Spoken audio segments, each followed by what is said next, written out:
cómo usted interpreta el texto bíblico y cómo usted se prepara para predicar. ¿Está bien? Entonces, el método que yo utilizo se llama el método de los 3 pasos. El método de los 3 pasos. Y se llama 3 pasos porque tiene 3 partes. Y en este método, usted puede leer en la pantalla, y usted tiene copia de esta presentación en las manos, que nosotros lo que ofrecemos es una serie de preguntas guías. Usted tiene las preguntas guías. Es lo que usted tiene, ¿verdad? Una serie de preguntas guías que nosotros dedicamos para dirigir su estudio bíblico. La primera parte, la primera sección, el primer paso se llama el punto de contacto. El segundo paso, la explicación, y el tercer paso, la interpretación. Punto de contacto, explicación e interpretación. Ahora bien, para hacer el punto de contacto, yo le pido que usted dedique de unos 30 minutos a unos 45 minutos, que usted saque un buen rato, apague el celular o lo deje en el otro cuarto, no tenga la tele prendida, no tenga distracciones. Y usted va a sacar un tiempo para estar a solas con la Escritura. Y esto es un tiempo de oración. Usted va a mantener un ambiente de oración. Que usted va a estar leyendo, usted se va a mantener en un ambiente de oración. El sermón nace en la oración. Si usted no tiene una vida devocional rica que le permita acercarse a Dios en oración, usted no va a encontrar de qué decir. No va a encontrar de qué hablar. Así que le estamos pidiendo que usted mantenga ese ambiente de oración. Después que usted haya orado un rato, busque el texto bíblico que usted ha escogido para predicar y entonces lo va a leer en varias versiones de la Biblia. ¿Por qué lo va a leer usted en varias versiones de la Biblia? Porque la mayor parte de ustedes, me imagino que ninguno, habla griego, ni ha estudiado griego. Y quizá alguno fue al seminario y agarró unos cursitos y puede manejar alguna palabrita griega. Pero el Nuevo Testamento fue escrito en griego. Del mismo modo, quizá alguno de ustedes habla un poquito de hebreo, pero la mayor parte de los ministros no hablan hebreo. La Biblia fue escrita originalmente en griego y en hebreo. Y usted no sabe ninguno de esos 2 idiomas. Así que, ¿cómo es que usted puede ver verdaderamente lo que dice el texto? Comparando traducciones. Usted lee una traducción y la compara con otra traducción y la compara con otra traducción. Y si usted nota que hay un versículo que cada Biblia traduce casi igual, usted sabe que ese texto está clarito. Si usted lee que una traducción dice una cosa y el otro dice otra cosa completamente distinta y el otro completamente distinta, es que hay problemas con la lectura en griego y hebreo. ¿Está bien? Así que para compensar que usted no conoce los idiomas originales, es importante que usted tenga más de una Biblia, más de una traducción de la Biblia. ¿Está bien? Y que usted se acostumbre a leer la Biblia en las 3 versiones, las 2 o 3 versiones que usted pueda tener. De hecho, algo que ayuda es que algunas personas tienen Biblias bilingües.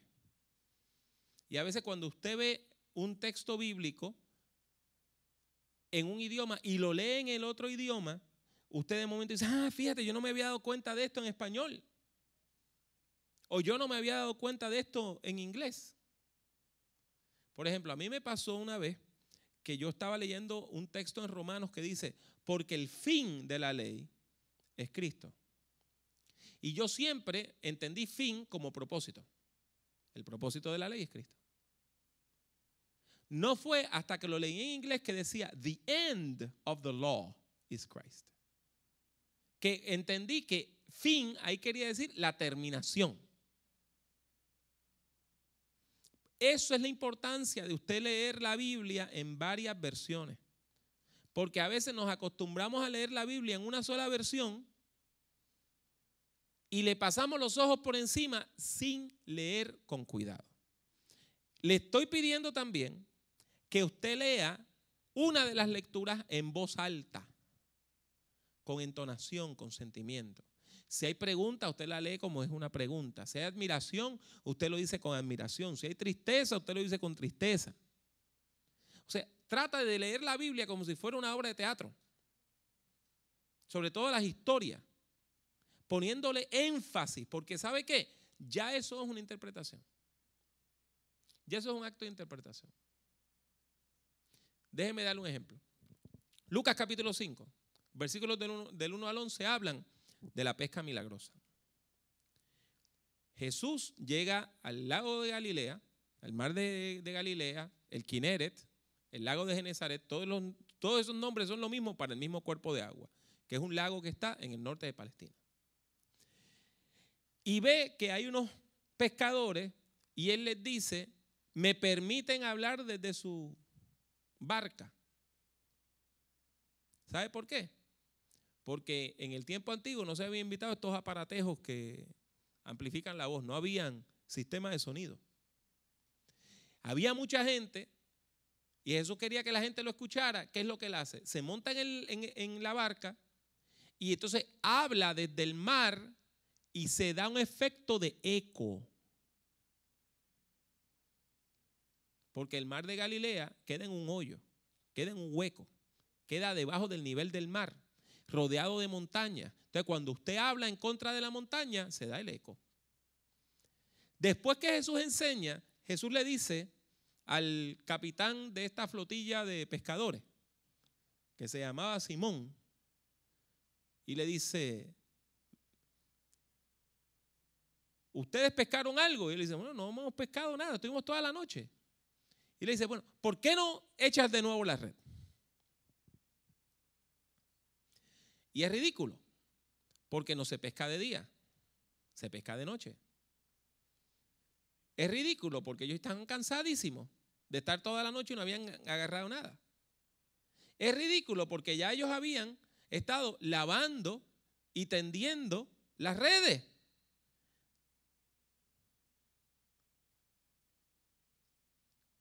Y ahí Pedro dice una frase, y usted tiene que decidir cómo fue que Pedro la dijo. ¿La dijo con coraje? ¿La dijo con fe? ¿La dijo con incredulidad? ¿La dijo burlándose? Usted tiene que decidir eso. Por eso yo le digo que lea el texto en voz alta, para leerle la frase exactamente como aparece en la versión Reina Valera revisada. Maestro, toda la noche hemos estado trabajando y nada hemos pescado, pero en tu nombre, en tu palabra, echaré la red. Yo vuelvo y repito. Pedro dijo eso con coraje. Como diciendo, mira, el predicadorcito este viene aquí a darme órdenes. Yo que soy un profesional en esto. Y él viene aquí a decirme que vuelva a echar la red. Pues mira, para que te calles, para que tú veas que estás equivocado, vamos a echar la red. Lo dijo con coraje. Lo dijo con fe. Maestro, toda la noche hemos estado, toda la noche, pero ahora que tú nos mandas, en tu nombre vamos a echar la red. ¿Lo dijo así? ¿O lo dijo con incredulidad? Diciendo, mire caballero, con todo el respeto que usted se merece, nosotros hemos estado toda la noche pescando, pero para que usted vea, vamos a echar la red. ¿Qué usted cree? Ahora, tome en cuenta la reacción. Cuando Jesús va con ellos, ¿verdad? Ellos echan la red y cuando sacan la red, ¿estaba la red qué? Llena, reventándose. ¿Y cómo reacciona Pedro? Se tira de rodillas y ¿qué le dice a Jesús? Apártate de mí que yo soy un hombre pecador. Esa reacción de Pedro a mí me dice que Pedro no dijo esas palabras con fe. Porque si las hubiese dicho con fe, cuando ocurrió el milagro, él hubiese estado, qué gozo, mira lo que el Señor dijo, qué bueno. No hubiese estado diciendo, yo no sé quién tú eres, pero no te me pegues. Que tú tienes una cosa rara ahí.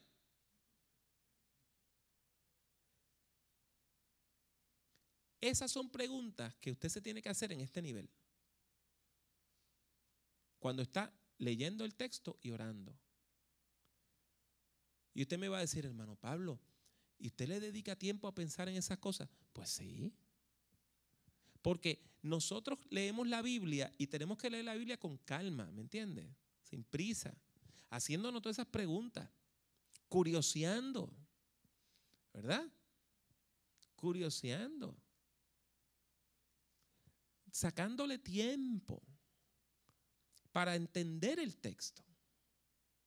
Por ejemplo, un estudiante una vez me predicó sobre ese texto y viene y dice, y Pedro tenía tanto miedo porque él no sabía quién era Jesús, nunca lo había visto. Y yo le tuve que decir que en el capítulo 4 habla de que Jesús había estado en casa de Pedro y había sanado a su suegra. Por eso es importante leer con calma. No vaya a ser que usted diga algo un equivocado y meta la patita. ¿Entiende? Sí, las 2 o las 4 algunos, ¿verdad? Pues mire, tiene que tener cuidado. O sea, tiene que leer, sacar tiempo para leer el texto. Y eso usted lo hace mientras está orando, ¿ok? Entonces, después que usted ha estado un ratito leyendo el texto en diversas versiones, orando, leyéndolo en voz alta, ahí yo le pido que usted se haga unas preguntas. La primera pregunta es, ¿qué preguntas usted tiene sobre el texto?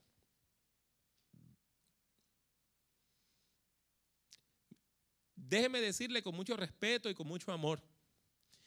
Si después que usted lee el texto usted no tiene ninguna pregunta, usted no lo leyó bien. Porque la Biblia es compleja. ¿Me entiende? La Biblia es compleja. Yo le he dedicado mi vida al estudio de la palabra, a predicar la palabra. Mi vida se lo he dedicado. Y hay cosas todavía en la Biblia que yo me encuentro y me pregunto qué quieren decir. ¿Y cómo le metemos mano a ese tema? ¿Y qué quiere decir esta palabra? ¿Y qué quiere decir esta otra? Así que usted tiene que tener un cuaderno. Tiene que tener un cuaderno, tiene que tener una libreta para anotar y usted empieza a hacer las preguntas. Y puede hacer cualquier tipo de pregunta. ¿Por qué pasó esto? ¿Qué quiere decir tal cosa? ¿Por qué estaban allí? ¿De dónde venían? ¿A dónde iban? Ese tipo de cosas. Segundo lugar, yo quiero que usted me diga qué usted siente cuando lee ese texto. ¿Qué usted siente? ¿Usted se siente contento? ¿Se siente con coraje? ¿Es un texto que a usted le provoca ternura o le provoca terror? ¿Qué usted siente? ¿Qué recuerdo trae a la mente el texto? Es el tercer texto, la tercera pregunta. La mayor parte de nosotros hemos escuchado varios textos de la Biblia montones de veces en nuestra vida. No es lo mismo usted predicar de un texto que usted nunca había prestado atención a predicar un texto del cual usted ha escuchado 10 o 12 sermones. Si usted va a predicar sobre el hijo pródigo, yo estoy seguro que usted ha escuchado montones de sermones sobre el hijo pródigo. ¿Qué usted recuerda de esos sermones? A veces nosotros atamos los textos bíblicos a cosas que han pasado en nuestra vida. Por ejemplo, yo desarrollé todo esto del punto de contacto porque una de mis tías un día me prestó su Biblia para yo buscar un versículo y cuando yo veo ya tenía los textos bíblicos marcados con fecha. Muchos de esos textos bíblicos marcados con fecha. Y había un salmo, entonces tenía una fecha y cuando yo leo esa fecha, era la fecha donde murió mi mamá. Mi mamá murió cuando yo era un niño. Y fue que el día que murió mi mamá, mi tía leyó ese salmo. Y ese salmo le ministró. O sea, que cada vez que ella lee ese salmo ahora, recuerda que su hermana mayor murió ese día. Y que ese salmo ella le ministró. Esas preguntas usted las tiene que traer a la mente. ¿Está bien? Ahora, vamos ahora a la segunda parte, las otras 3 preguntas. La pregunta número 4 es la más difícil, porque requiere que usted use su imaginación. ¿Está bien? Que usted utilice su imaginación. Por ejemplo, vamos a suponer que usted está leyendo este texto de la pesca milagrosa. Pues esa pregunta pide que usted conteste, que usted se imagine que usted está ahí, que usted está metido en el texto. Si la Biblia tuviera una puertita y usted se pudiera meter por esa puerta y estar ahí, ¿qué usted ve? ¿Qué usted oye? ¿Qué usted huele? ¿Qué usted saborea? ¿Qué usted toca? ¿Qué se siente estar en esa escena? ¿Qué se siente estar metido en el texto? Y esto requiere que usted tome unos minutos para pensar, que cierre sus ojos y usted se imagine que usted está ahí. Y de momento, ¡pum!, usted está ahí en el mar de Galilea, está en las riberas del lago, hay varias barcas, hay una bola de gente aquí gritando, no se oye a Jesús. ¿Qué se siente? ¿Hace frío? ¿Hace calor?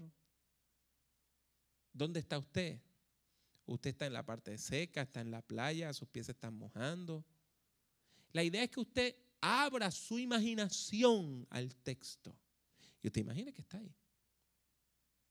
Yo le aseguro que eso va a hacer que su predicación sea más vívida. ¿Entiende? Que cuando usted predique lo haga con más entusiasmo, porque el texto se siente como algo que usted ha vivido, no como algo que usted leyó en un libro viejo. La quinta pregunta es si ha ocurrido algún cambio en su forma de ver el texto. ¿Ha ocurrido algún cambio? Después de esta parte, de hacer esas preguntas, ¿usted ve el texto de manera distinta?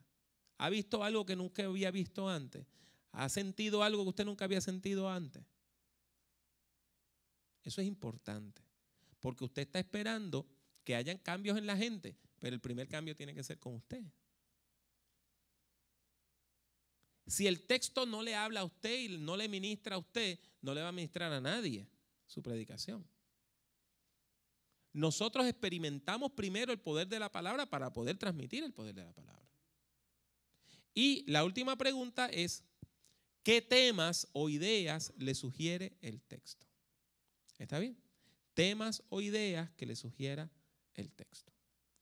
En unos minutos vamos a volver y vamos a hacer un ejercicio con todos nosotros haciendo el punto de contacto con un texto bíblico que yo le voy a dar. ¿Ok?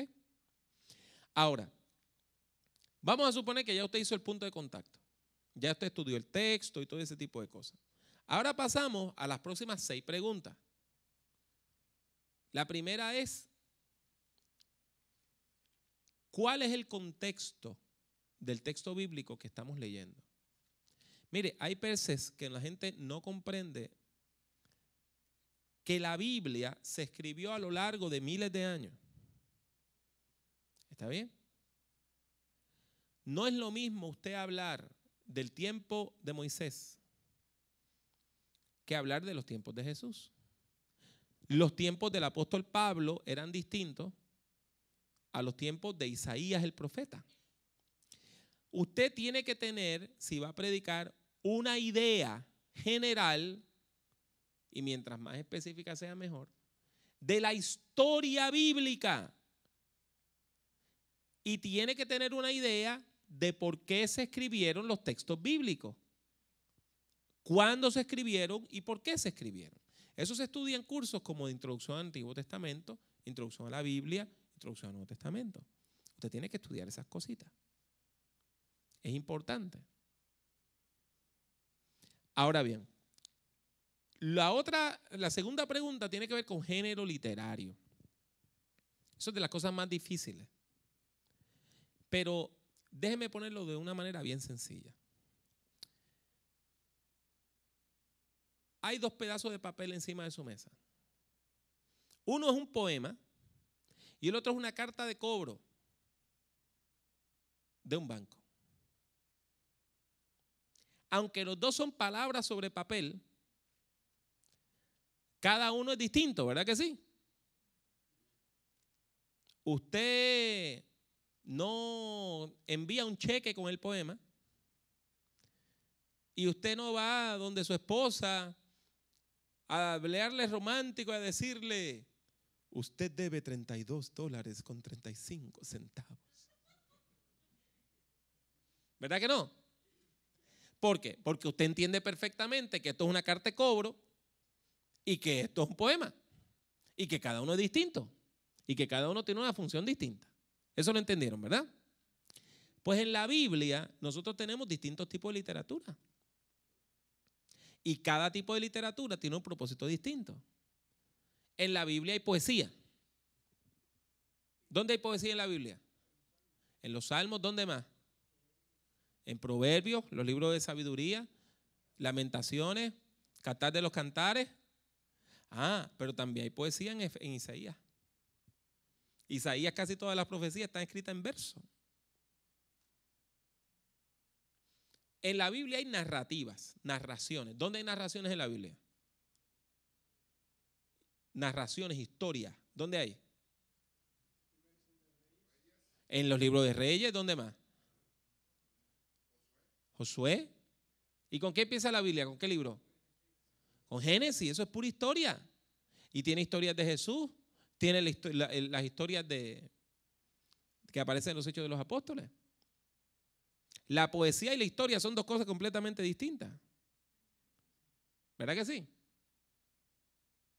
El Salmo 23 dice, Jehová es mi pastor, nada me faltará. Usted no toma eso literalmente. Es una poesía. Usted no se imagina a Dios toda la noche en un monte velando un montón de ovejas. No lo toma literalmente. Sabe que la poesía tiene sentido figurado. ¿Eso usted lo entiende? Del mismo modo que si usted lee un poemita cursi que un muchacho le dedica a una muchacha, que le dice, tu sonrisa es de cristal. Usted no piensa que la muchacha tiene dientes de vidrio, ¿verdad que no? Usted piensa que la sonrisa de la muchacha es brillante, que cuando ella sonríe se alumbra el mundo, o por lo menos para el que está enamorado, ¿verdad? Pues pasa lo mismo. Usted no hace doctrina con la poesía, porque va a terminar diciendo herejía.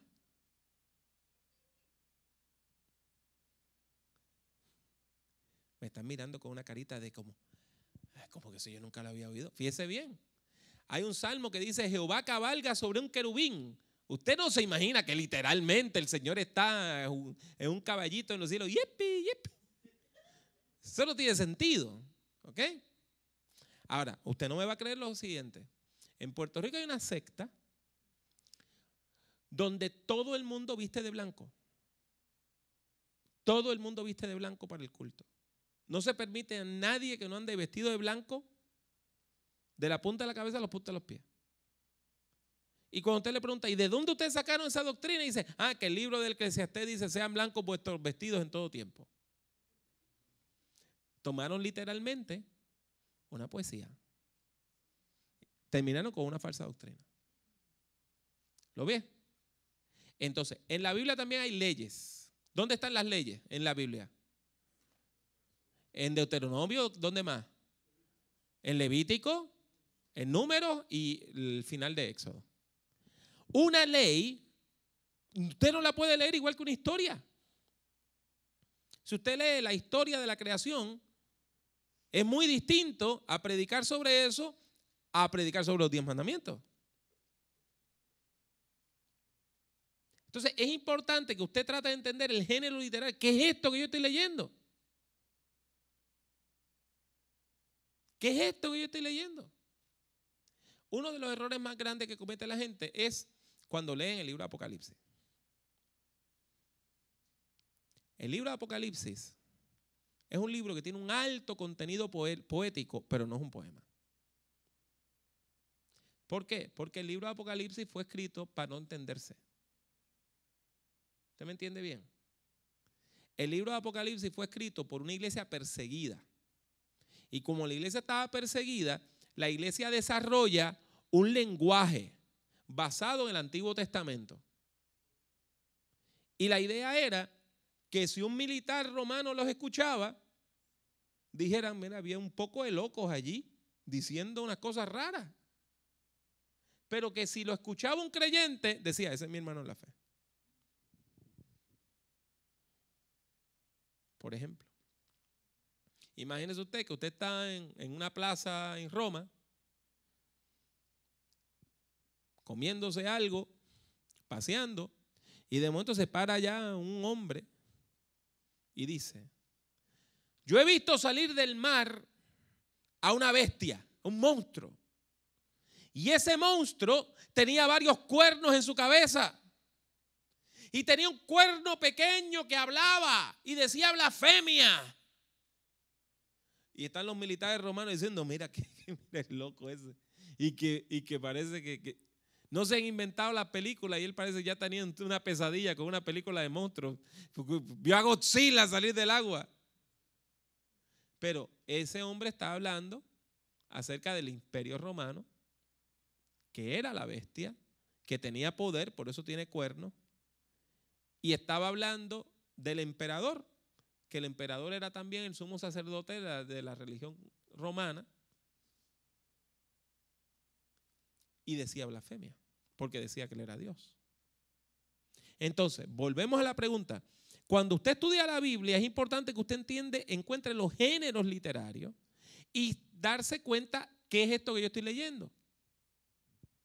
¿Está bien? Eso es bien importante, que usted trate de discernir lo que usted está leyendo. Y si usted quiere, lo que podemos hacer es que el sábado en la mañana, yo puedo sacar un ratito para hablarle específicamente de algunos tipos de literatura bíblica, los salmos, por ejemplo, y darle algunos truquitos para predicar los salmos, las historias de milagro y las parábolas, que son de las cosas que más se leen.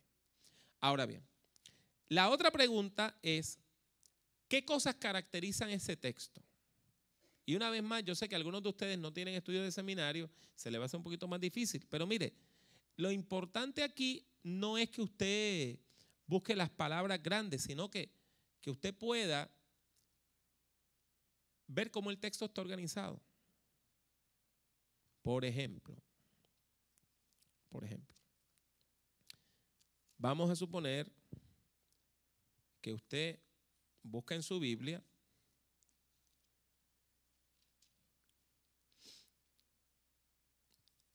uno de los salmos históricos, ¿verdad?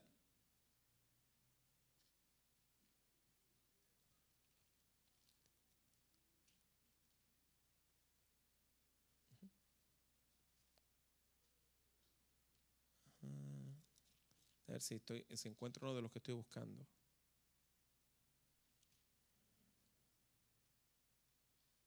Por ejemplo, el Salmo 118. El Salmo 118 dice, alabad a Jehová porque Él es bueno, porque para siempre es su misericordia. Versículo 2 dice, diga ahora Israel que para siempre es su misericordia. Versículo 3, diga ahora a la casa de Aarón que para siempre es su misericordia. Versículo 4, diga ahora a los que temen a Jehová que para siempre es su misericordia. O sea, ¿qué característica literaria tiene ese salmo? La repetición de un estribillo. ¿Lo vio? Probablemente cuando este salmo se leía en público, la persona que estaba leyendo decía, alabad a Jehová porque Él es bueno. Y la congregación contestaba, porque para siempre es su misericordia. Es como un cántico. Ahora, cuando usted va al Salmo 119, el Salmo 19 tiene un montón de palabras raras. Aleph, Bet, Gimel, Dalet, He, Vat, encima de distintas secciones. ¿Por qué? Porque esas letras son el alfabeto hebreo. Y este salmo está escrito en acróstico. Usted sabe lo que es un acróstico, ¿verdad? Por ejemplo, cuando ponen el nombre de una persona, Luis, y entonces pone L, qué sé yo qué, loquito, uy, qué feo, I, inteligente no, S, sonso, o sea, algo así. O sea, que cada letra le ponen una palabrita al lado, ¿verdad? Y le dicen es un poema en acróstico. Pues mire, Salmo 119 es un poema en acróstico.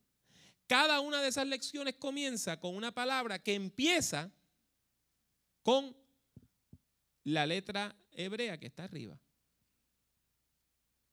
Eso es una característica literaria que tiene este salmo y no la comparte con ningún otro salmo. Aunque en el libro de Lamentaciones hay un capítulo que está escrito en acróstico. Lo que pasa es que nosotros no lo vemos porque lo leemos en español, no lo leemos en hebreo. Así que es importante que usted busque esas informaciones. La cuarta pregunta que usted se va a hacer en esta segunda sección es, esas palabras difíciles que tiene el texto, ¿cuáles son? Usted las identifica y las busca en un diccionario. La mayor parte de los predicadores no hacen esto. Y por eso es que muchos predicadores dicen tantas barbaridades, gracias por decirme la palabra, desde el púlpito. La Biblia dice que Jesús habló con un fariseo y usted cree que usted sabe lo que es un fariseo. Ahora, si yo le digo, hermano, levántese y me da una definición de fariseo. Pues un hipócrita. No. ¿Qué era un fariseo?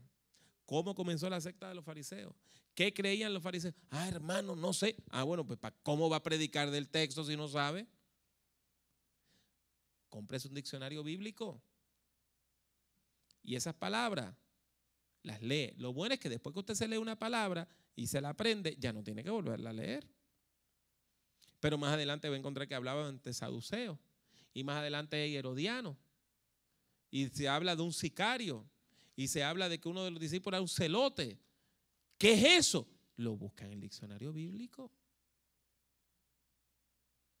El diccionario bíblico es un gran amigo de las personas que predican. Es una lástima que es un amigo que muy pocos visitan. Usted tiene que buscar un diccionario bíblico y aprender de él. Yo les recomiendo a la gente, vaya, compre un diccionario bíblico y léase uno de los artículos al día. Lo va a terminar en 2 años, pero lo va a terminar en algún día. Y usted va a ver todo el cúmulo de información que hay. Mucha gente predica del mar de Galilea. Y como nosotros tenemos aquí cerca la playa y la isla del Padre y todo ese tipo de cosas, y hablan, no, hermano, y la sal y la arena. Pero es un lago. Me parece que es un lago tan grande que la gente decía el mar. Así que ni sal ni arena, porque es un lago. Entonces, es importante que usted vaya bien preparadito, bien preparadita al púlpito, porque si no, va a abrir la boca y a meter la patita en su propia boquita. Así que es importante que usted estudie bien. Yo me paso estudiando todavía la Biblia. Todavía la Biblia y descubro información. Los otros días estaba predicando en una iglesia donde el pastor tiene más de 30 años en el ministerio. Es un hombre que yo admiro mucho. Y yo dije algo que no me lo creyó. No me lo creyó. Y él fue a la oficina, buscó el diccionario bíblico y después viene y me dice, tú tenías razón. Y mire de lo que estábamos hablando. Yo estoy predicando y yo digo, ¿alguno de ustedes sabe de qué Dios era Baal? ¿De qué cosas la gente creía que Baal era Dios? Y él viene y me dice, del fuego. Y yo le digo, bueno, hermano, no necesariamente. Baal era el dios del sexo. Y él, que toda su vida había estado diciendo que Baal era el dios del fuego y el dios del fuego y el dios del fuego, no me creyó. Fue al diccionario bíblico y ¿qué encuentra? Baal es la palabra aramea para marido. Eso es lo que quiere decir Baal. Marido, esposo. ¿Y en qué consistía el culto de Baal? El culto de Baal consistía que se iban a una loma, a una montaña, y allá en lo alto de la montaña tenían muchachas y muchachos que tenían sexo con los campesinos y la gente que iban a adorar. Porque Baal era el dios de la fertilidad. Entonces, si usted había tenido un mal cosecho, entonces usted iba allá y el sacerdote de Baal le decía, no, mira, no hay problema. Del mismo modo que tú, por medio del acto sexual, vas a fertilizar a esta joven, así mismo Baal va a fertilizar tu tierra. Ahora, si a usted no le gustaba eso, le decían, oh, mira, aquí tenemos a un sacerdote que te fertiliza a ti.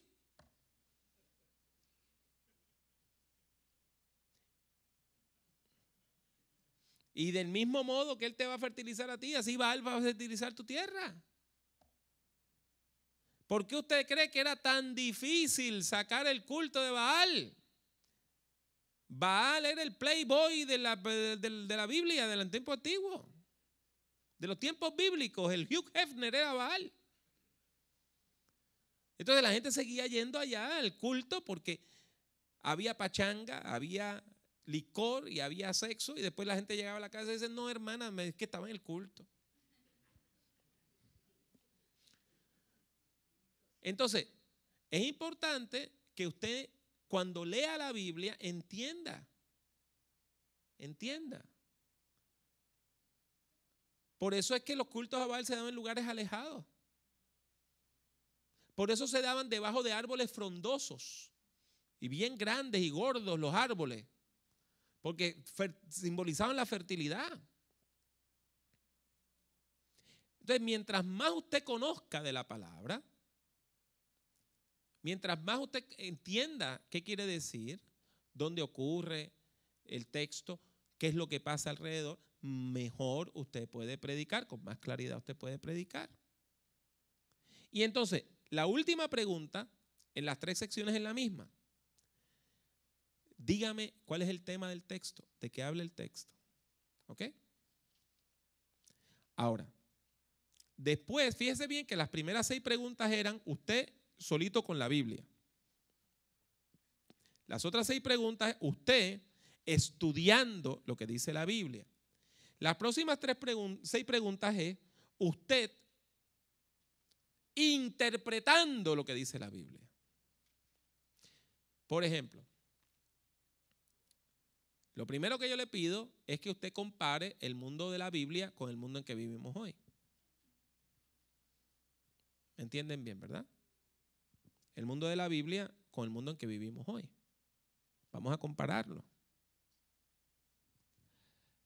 Por ejemplo, los fariseos eran gente que leía mucho la Biblia, interpretaban mucho las escrituras, tenían unas tradiciones donde unos rabinos le decían, esto es lo que dice la Biblia, esto es lo que tú tienes que hacer. Y los fariseos eran los dueños, los encargados de las sinagogas.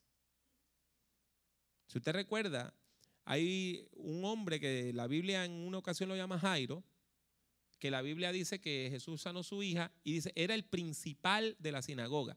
El principal de la sinagoga era el hombre que era el encargado de que la sinagoga abriera y cerrara y que se tuvieran los cultos, era como el pastor de la sinagoga. Cuando entonces Jesús le dice a los fariseos que ellos cuelan el mosquito y se tragan el camello, le está hablando a los profesionales de la religión. Le está hablando a la gente que vive del culto. Le está hablando a los líderes religiosos. Cuando yo interpreto el texto, ¿qué me encuentro? Que yo soy un líder religioso. Yo soy el pastor de una iglesia.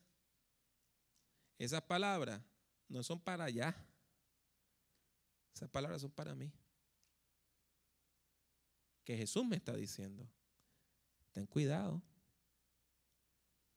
Tú también puedes ser uno de estos hipócritas que no permiten que pase lo más pequeñito mientras están cometiendo el pecado más grande allá.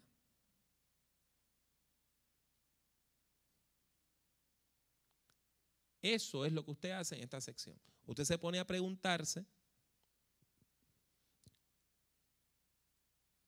cómo compara la historia bíblica con la historia de hoy. El libro de Ruth habla de una mujer que se queda viuda, se queda desamparada y se va a trabajar en la pizca. ¿Alguna vez usted ha conocido a una persona que trabaje en la pizca? Ahora, en este país, ¿quiénes son los que trabajan en la pizca? Los braceros, y la mayor parte son indocumentados y la mayor parte son hispanos. Ahí usted tiene una forma muy bonita de hacer un enlace entre la historia de Ruth y la historia del pueblo mexicoamericano. Está. Y es una conexión natural, ¿entiende? No es algo forzado. Es una condición natural. Les hablé del borde.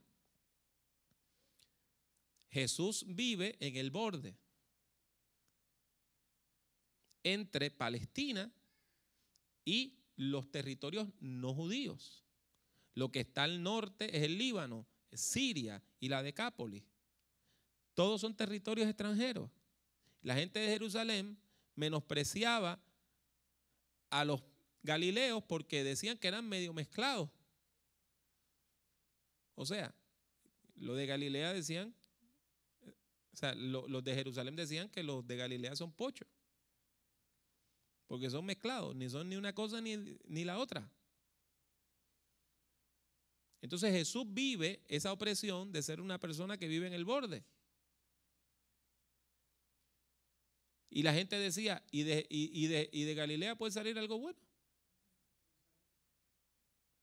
De Nazaret puede salir algo bueno. O sea, si eso es una ciudad que está allá en el borde, esa gente son casi extranjeros. Hay muchas conexiones que podemos hacer así en la Biblia. Y es importante que usted cuando lea la Biblia pueda ver esos enlaces. Entonces, la otra cosa es que los textos bíblicos tienen una forma. Y esa forma le dice a usted cómo usted tiene que predicar. Por ejemplo, si usted va a hacer un sermón sobre el Salmo 118 y el Salmo 118 tiene ese estribillo de para siempre es su misericordia, pues usted puede incorporar un estribillo en su sermón que la gente repita. Entonces usted está predicando el texto siguiendo la forma del texto. Hay muchos salmos de lamentación, muchos salmos de oración, donde la persona empieza con una queja, ¿verdad? Y después de esa queja, la persona termina confesando su fe en Dios. Eso se llama un salmo de lamentación. O sea, el salmo va del lamento a la alabanza. Pues cuando usted predica uno de esos salmos, como el Salmo 130, que empieza diciendo, de lo profundo, Jehová, a ti clamo. O sea, la persona está en una crisis. Y termina él diciendo, espera Israel en Jehová, porque en Jehová hay misericordia y abundante redención con él, y él redimirá a Israel de todos sus pecados. O sea, termina con una alabanza. Pues mire, usted va a predicar uno de esos salmos, pues haga lo mismo. Va del lamento a la alabanza. Ahí ya tiene las dos partes del sermón. ¿Lo vio? ¿Vio que facilito? No sé, cuando a uno le explican las cosas son muy sencillas. ¿Está bien? Entonces, las otras preguntas que quedan, le preguntan sobre la función del texto. Y de nuevo, yo sé que yo estoy dando un montón de conceptos nuevos a ustedes. Pero la gran pregunta es, ¿para qué está escrito este texto? ¿Qué impacto tiene este texto bíblico? ¿Por qué fue escrito? Entonces, cuando usted comprende por qué fue escrito el texto, usted puede predicarlo mejor. Por ejemplo, en Filipenses, nosotros encontramos todos estos textos sobre el gozo y el gozo y el gozo que hay en Filipenses, ¿verdad? Ahora, ¿dónde está Pablo cuando escribe Filipenses? En la prisión. Pablo está en la prisión.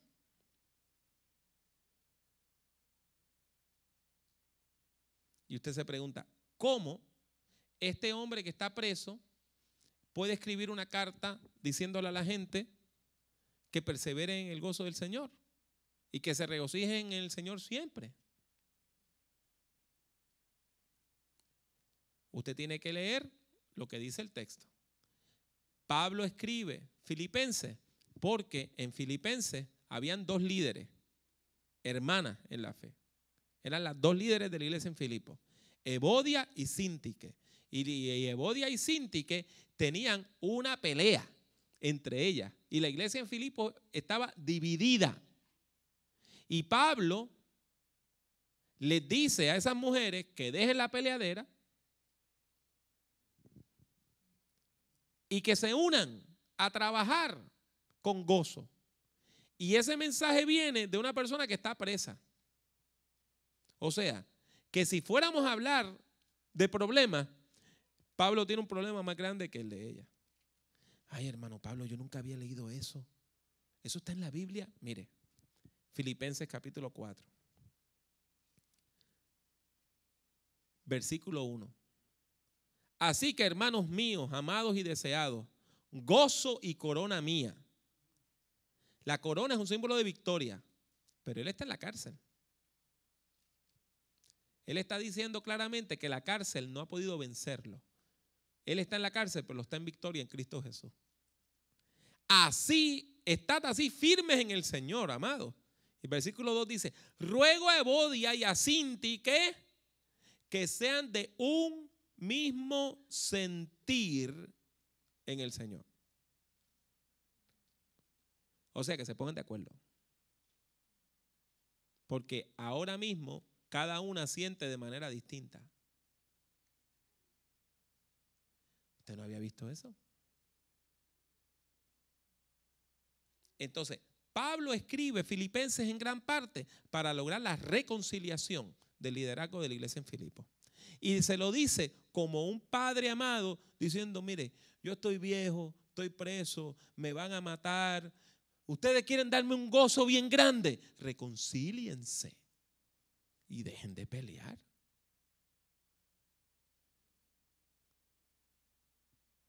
Usted ve que hay que leer la Biblia con calma. Cada frasecita de la Biblia tiene sentido. Entonces, la otra pregunta. Si vamos a predicar un texto, es importante que usted me diga con quién usted se va a identificar. ¿Con quién usted se va a identificar? Por ejemplo, Jesús sana a un paralítico y el paralítico es llevado por 4 amigos a donde Jesús. Y hay una gente que se molestan y dicen que Jesús es un falso profeta porque está ahí que perdonando los pecados del hombre. O sea, que tenemos a Jesús, a los discípulos de Jesús, al hombre paralítico, a sus amigos y la multitud que no cree. 5 personajes. ¿Con quién nosotros nos queremos identificar cuando leemos el texto? Todo depende de por qué usted va a predicarlo. Si es un sermón evangelístico, usted quiere que la audiencia se identifique ¿con quién? Con el paralítico que recibe el milagro.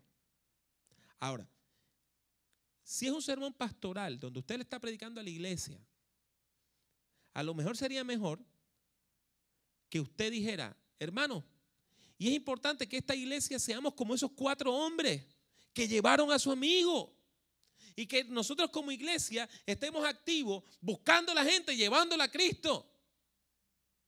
Fíjese bien. Eso es otro sermón, ¿lo vio? De acuerdo al propósito ya es otro sermón. Ahora, a veces a veces la iglesia se pone incrédula. La gente vive muy en el mundo. Pierden la conexión con Dios. Y a veces quizá tenemos que decir, hermano, y esta iglesia a veces me parece como esos fariseos que decían, ¿y quién es este?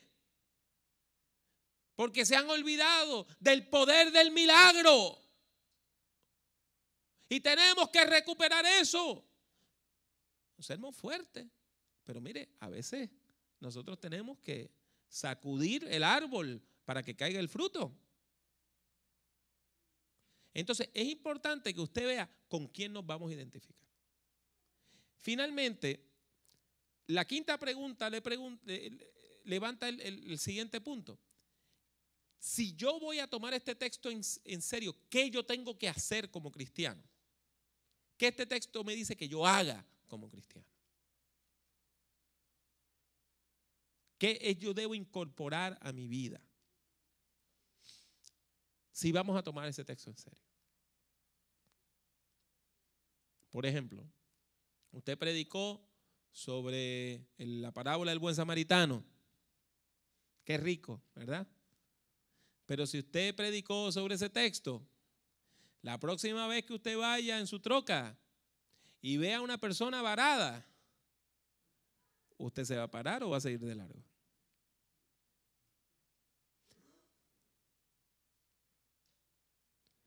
¿Entiende? Si yo voy a tomar en serio ese texto bíblico, ¿qué yo voy a hacer como persona? ¿Qué yo voy a hacer como cristiano? ¿Qué ese texto me dice que yo tengo que hacer como hombre? Que dice que es un hombre de Dios. Y finalmente, ahí, la pregunta 6 le está preguntando cuál es el mensaje del texto. O más bien yo debería preguntar los mensajes del texto. Porque un texto bíblico tiene varios mensajes. De un mismo pasaje usted puede sacar 4, 5, 6, 7, 8 sermones. Y cada uno palabra de Dios, pero cada uno con un énfasis distinto. ¿Ok? ¿Estamos bien? Bueno, vamos a concluir esta parte de teoría y vamos a un ejercicio. ¿Ok? Freddy, puedes parar la grabación que vamos a tener un pequeño ejercicio ahora. ¿Ok?